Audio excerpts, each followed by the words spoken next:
What are some of the other experiences and changes that you've experienced inside of that space that you've maybe learned or had to adapt the retail space to and for?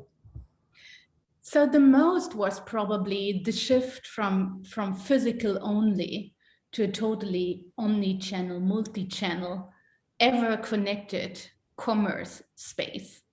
So the lines get so blurry, you know, we get attracted by an Instagram story. We might go into an app, or we might visit a website.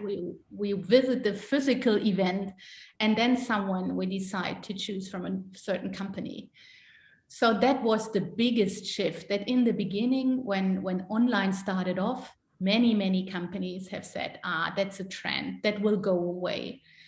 And still, of course, today it's around 30% of global commerce that is generated online. So it's not a small trend anymore. And depending on different markets, it's even higher. Think about China. That was something that had a major impact on retail. You know, and then there was when it catched up, still many companies said, I will not step into that. It's just too expensive. Because then big retailers as Amazon or Zalando started to deliver for free.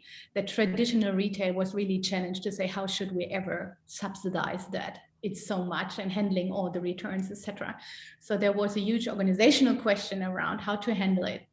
But then more and more it was clear it's a new expected standards from consumers. So there is no way that you get around it.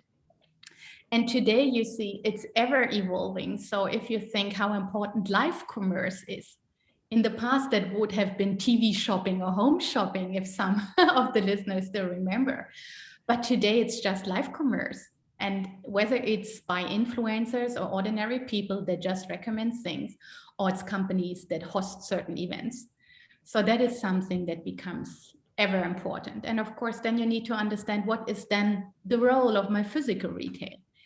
And here is where many retailers are still a little bit behind. It's not just a place of purchase or handing over goods. This is where you should play your brand story. This is where you should really excite and give extra value, as in this human interaction and human connection can never be bet in a digital environment.